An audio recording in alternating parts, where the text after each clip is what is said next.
Здравейте! Днес ще ви покажа рецепта за любимата ми питка за празници, която може да се направи и за тази нова година. Питката е много интересна. Прави се на охлювчета. Всяко охлювче е парче, на което може да сложи късметче, и това, което ми харесва в нея е, че понеже е така на охлювчета, вътре остава добре изпечена, отвън става хубаво запечена, вътре на конци. Тази питка я правя от много време. Изпитана рецепта, заедно с момичетата, които правихме групи преди. Не е любима. Да започваме. Това, което ще ни трябва, е или половин пакетче суха мая, или 1/4 купче прясна, което е 10 грама, 150 мл прясно мляко, 1 чайна лъжичка захар,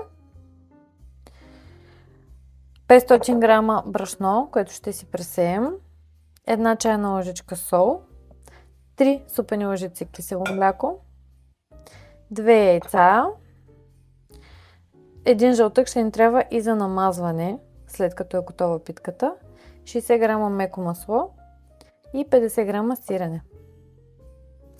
Първата ни стъпка е в една купичка да си загреем прясното мляко, да си го затоплим, така че да е достатъчно топло, около 40 градуса, да не е твърде горещо, да не е вряло. В него ще разтворим маята, захарта и 1-2 супени лъжици брашно, да стане просто, за да може маята да шупне, да стане като кашичка, като боза, консистенцията на боза. Затопляме в микровълновата купичката с прясното мляко и си подготвям маята, захарта и брашното.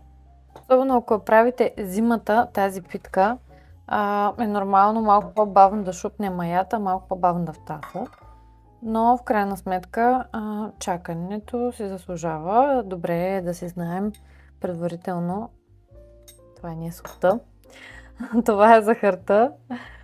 Слагаме в топлото мляко маята, захарта и съвсем малко брашънце.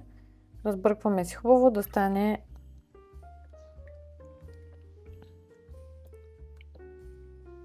не е задължително да стане консистентна смес. Важното е да се поразбърка и си оставяме така.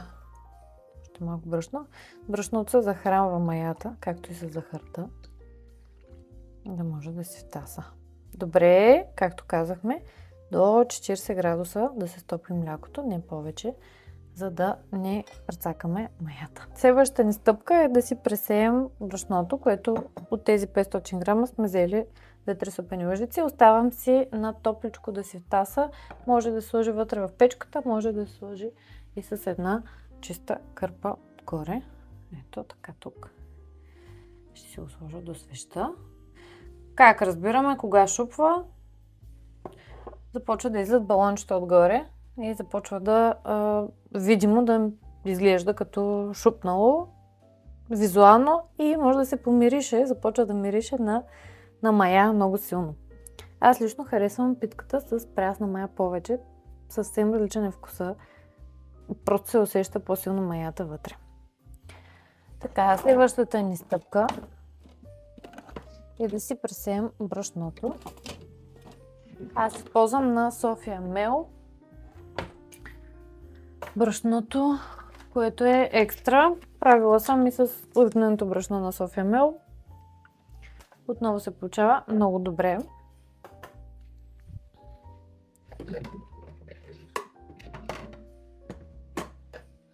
Взимам си една купа. Си го пресявам. Различните брашна могат да дадат различен резултат, така че си подгответе да имате 500 и малко. Може да се добави още 50 или още 100 грама дори. В зависимост от брашното, дори от температурата.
Сега, към самото брашно ще си добавим солта.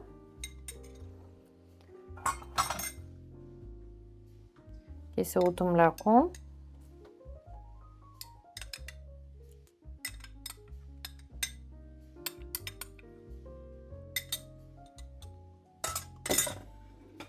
Двете яйца.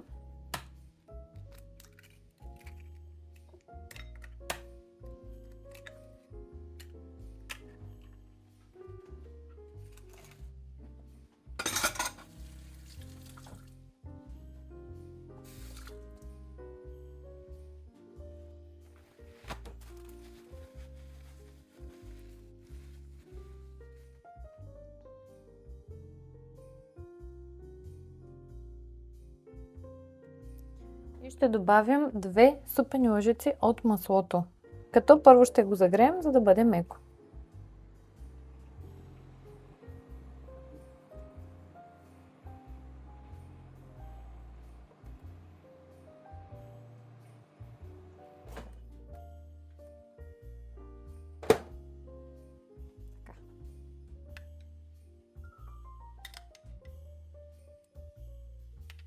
Маслото, останалото и сиренето си ги оставям на страна за после. Те ще ни трябват на етапа, в който вече питката е умесена, втасала и я оформяме. Сега си разбъркваме това.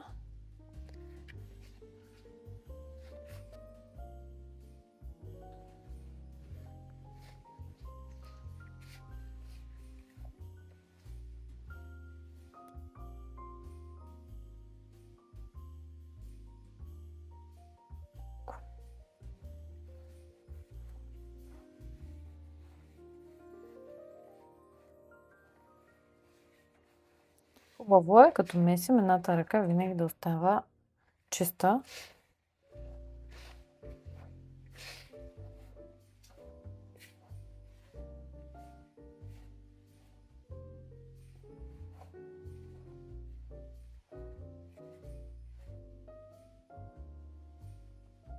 Ето вече започват да се виждат балончета.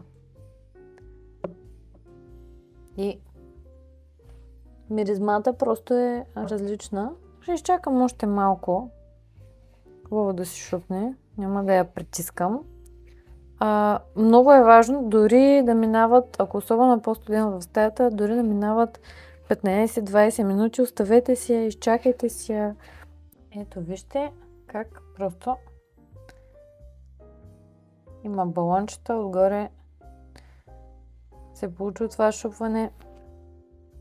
Миризмата е на тасала мая. Пухкаво е цялото нещо. Живо е. Живо е. Така. Слагаме си вътре в нашата купа останалите съставки. Изсипваме си всичко.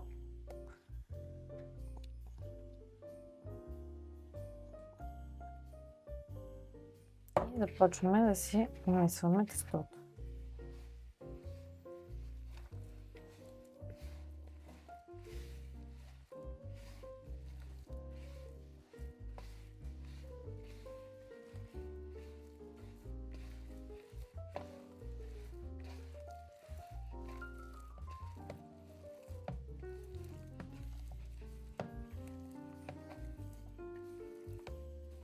Го умесите, може да преместите на пота.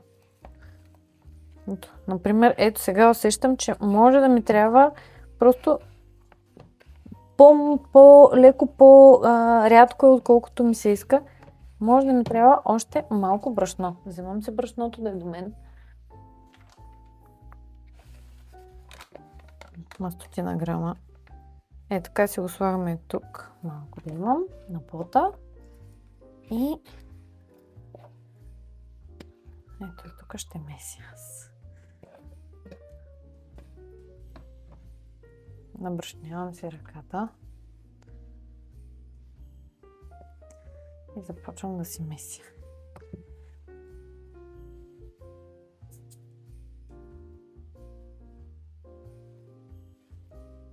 Тестото трябва да стане гладко. Хубаво е Но за празник, като месим, да си го наричаме.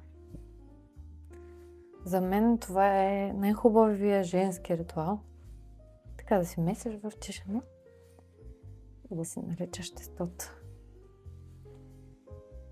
За здраве за цялото семейство. Дори за хората, които в момента не са тук с нас.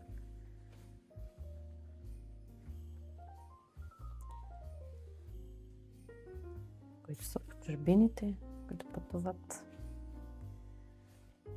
Енергията ще я усетят.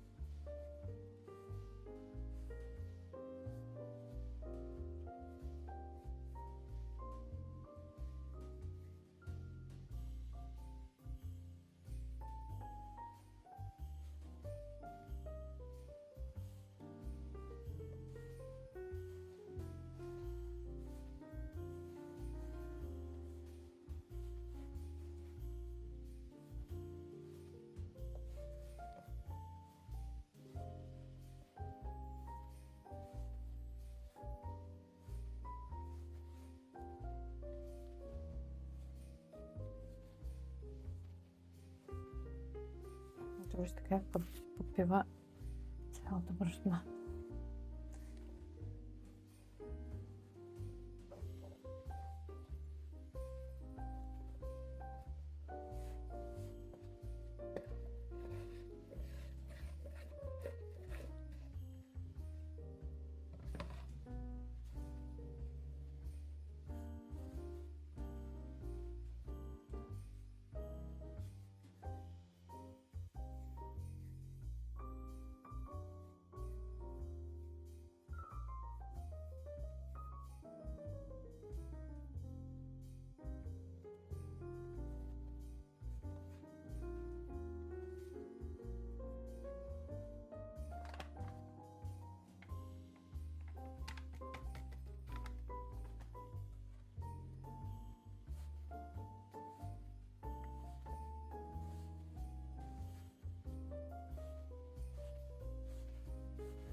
Ако се чудите колко време да месите, поне 10-15 минути се меси.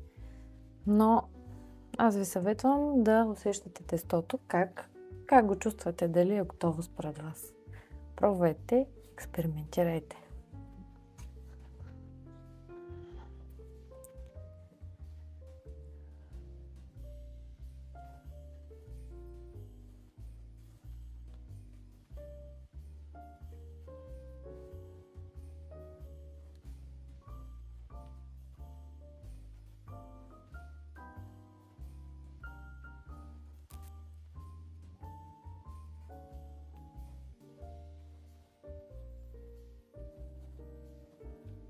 Все пак не трябва да прекаляваме с брашното. Тестото трябва да се остане мекичко, леко лепкаво, да, леко лепкаво, естествено, но да не е твърде, така че да не може да се меси.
Понякога, когато меся, го оставяме така за една минутка-две да си почине малко и след това домесвам още.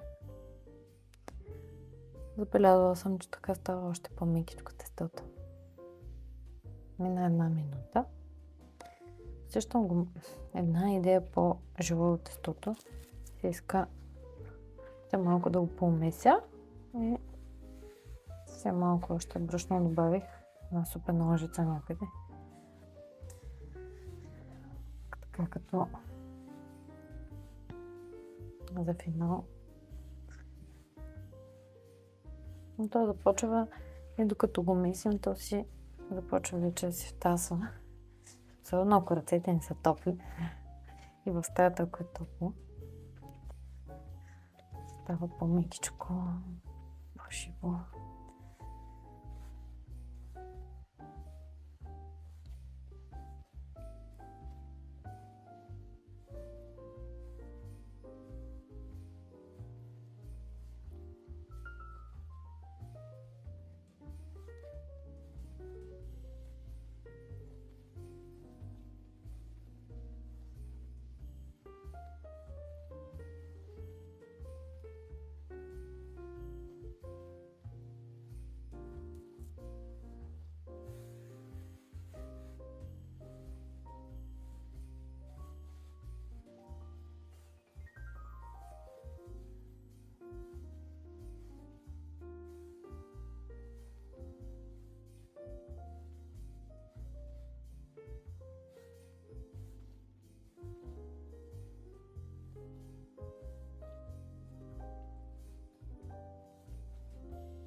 Всичко.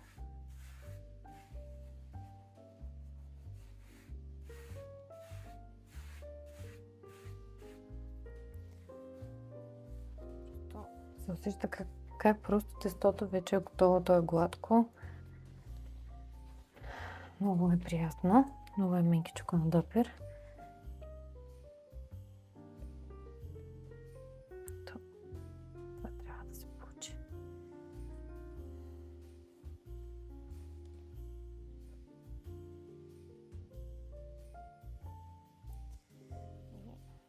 Ще се го оставя да си втаса.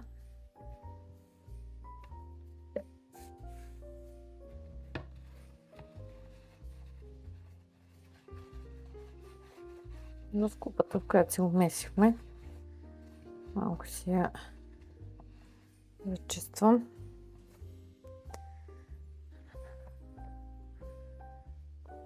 И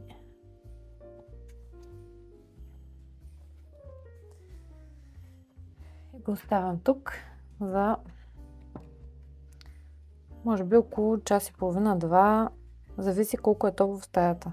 Може и за малко повече да е.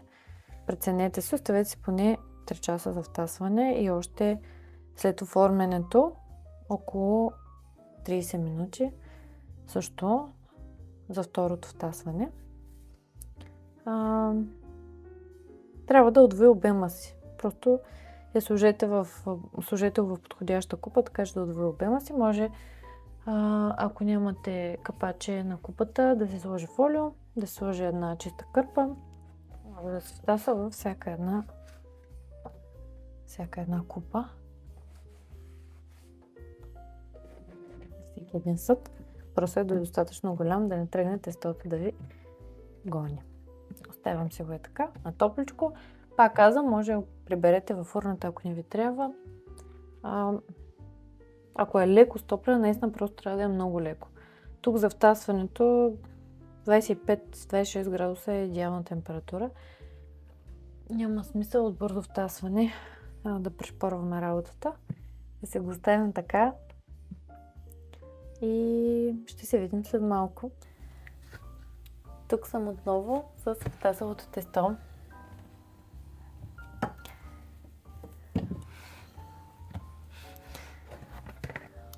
Ето така, бая се е надигнало.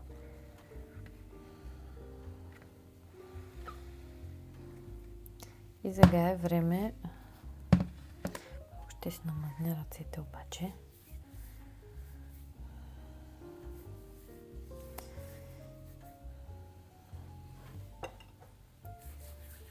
С масълци.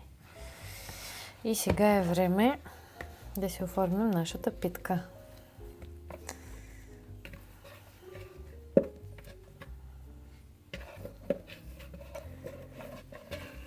Месия.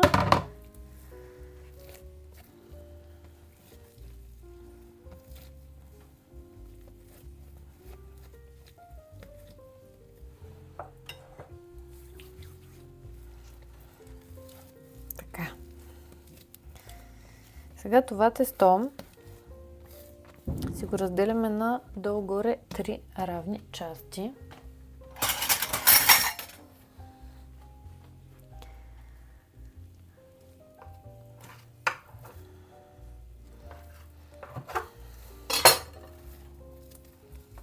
Няма как да е съвсем, но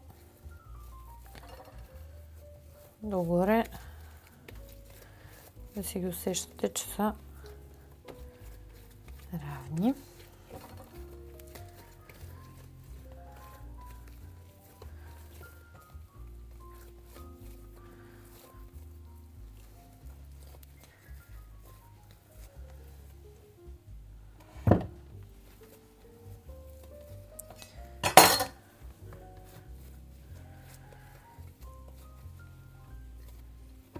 Това, което ще направим е всяка една част. Как мириш хубаво на тесто. Всяка една част ще си я разточим с точилка. Може и на ръка, но определено ще ни е по-лесно с точилка, като много малко ще си намазня отдолу отгоре, да е по-лесно разточването, както и самата точилка. На ето такава елипса.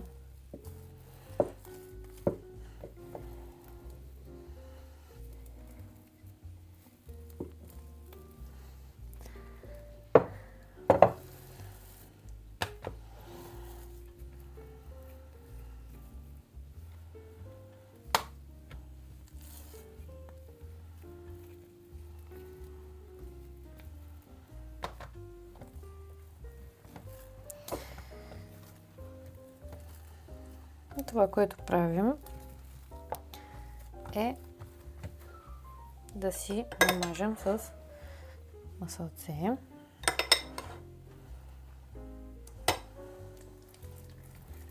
Обилно.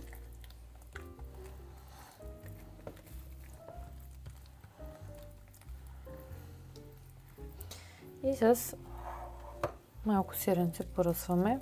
Обичам да слагам не много. Особено важно е сиренето да не е добре отседено, да не е с водата, кой била в саламура. И след това започваме да навиваме ето по този начин на едно руло. Придърпваме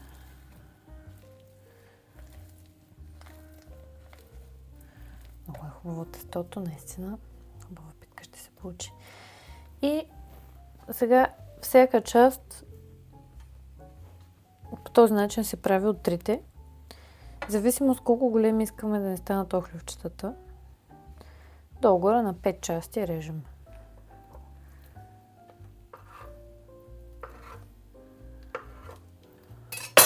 И слагаме в тавичка намазнена с хартия за печене. Добре е да имаме подготвена. Аз нямам. Сега ще си подготвя.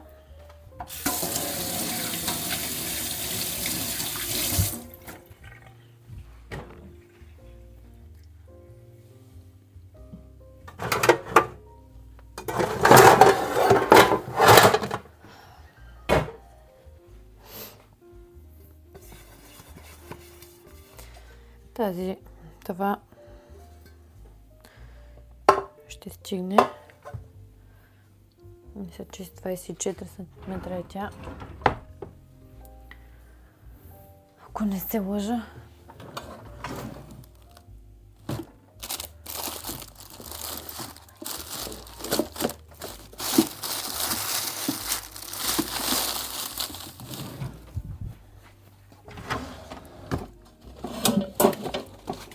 Сега ще измеря да ви кажа.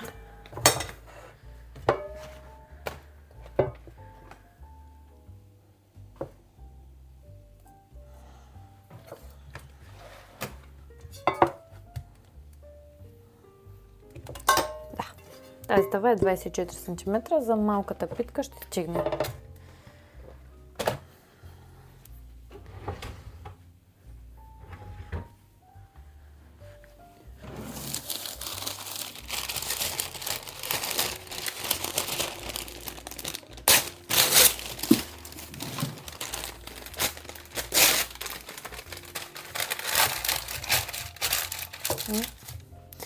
Аз обичам, като нареждам питката, по-големите орловчета и тези крайните да ги слагам ето така по средата, останалите си ги нареждам в края, които са ето по този начин. Сега действаме с втората.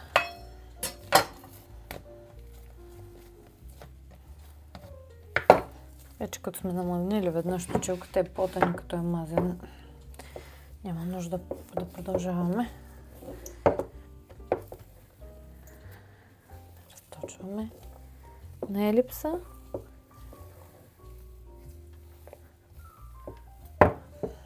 И след това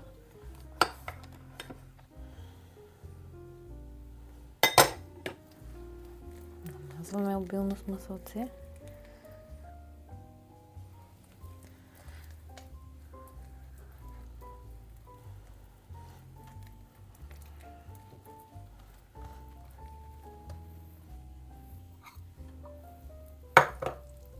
И поръсваме сирене.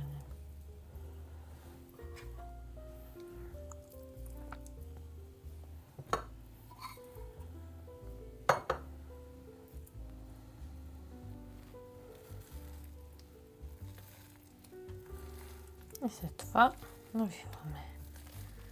Като не забравяме да разтегляме така. По този начин.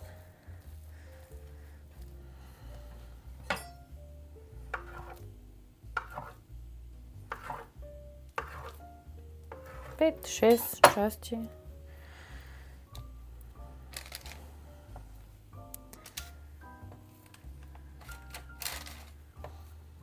Нареждаме си ги. И продължаваме с третото парче. Пак по същия начин.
И след това завиваме.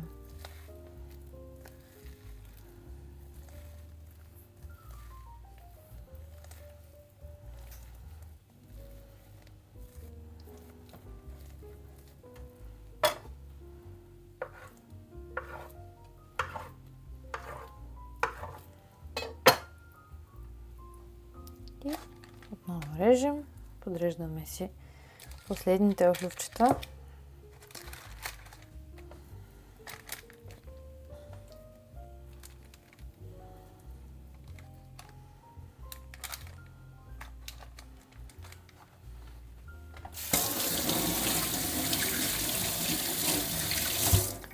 Когато нареждаме, имаме предвид, че ще втасва отново, така че ние не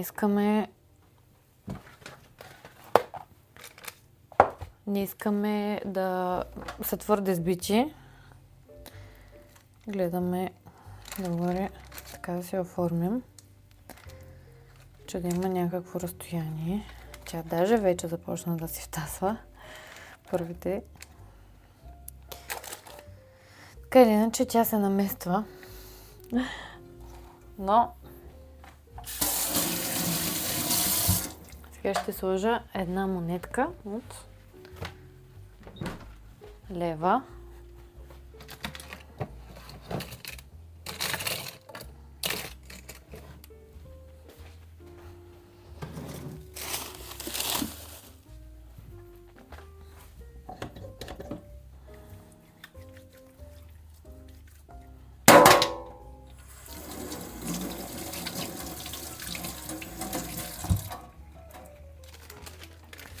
Измити, дезинфекцирани.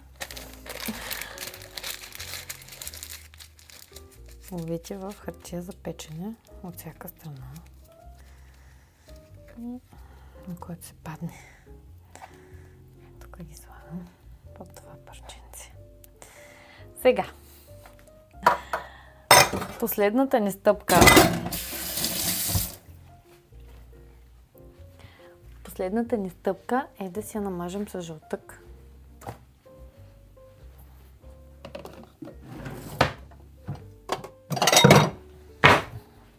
Отделяме си жълтък от белтъка.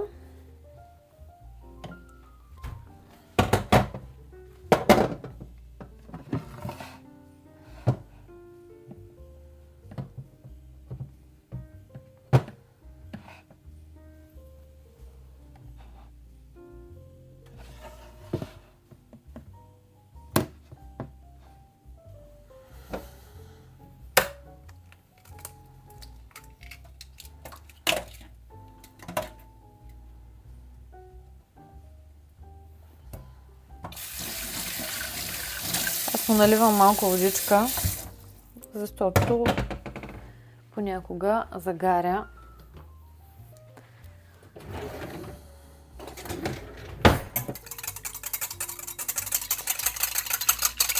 И така елиминирам шанса да загори отгоре. Първо водата се изпарява и след това започва всъщност жълтъка да се готви.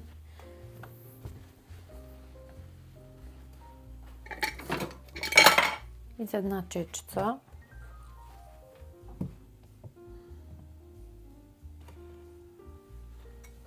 си я намазвам. Може с четка, може с пръсти, с памуче.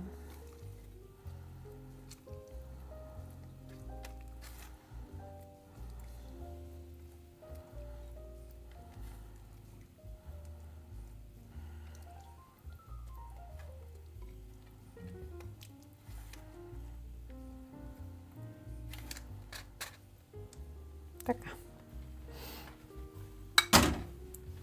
Отгоре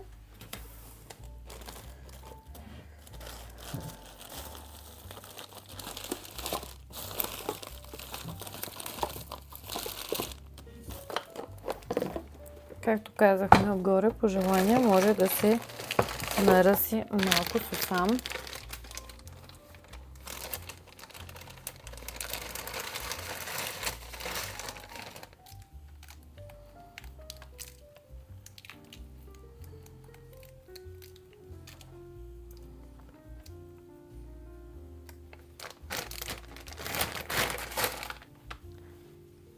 Сега оставям питката за още 20-30 минути да втаса. През това време ще си загрея фурната на 180 градуса. Пече се за 40-50 минути. Ако ви е аз пека без вентилатор, моята фурна е малко по-слабичка, 180-190. Ако ви е много силна фурната, регулирайте се така, че да не се препича много. Идеята е малко по-бавно, но да се изпече добре и отвътре, и отвън. Ако я пускате на вентилатор, може и на 170, може и на 160 градуса да се пече. Накрая вече може да дигнем градусите и леко да се препече, но в началото особено по-добре да не рискуваме, да не загаря отвън, да става отвътре не е добре сготвена. Така, оставаме за още 30 на минути, отново с кърпа, пак казвам отгоре, на топло място, някъде където няма течение и се връщам след малко. Ето го и финалният резултат. По средата го оставих малко по-голямо и е бухнало много красиво. Сега я слагам да се пече за около 40-50 минути на 180 градуса. Няма нищо специфично относно печенето. Важното е само да наблюдавате, да не я забравяте, ами да се следите. За финал може да я поръснем с малко вода и да сложим една кърпа отгоре, за да стане по-хрупкава отгоре, а вътре да се остане така мекичка.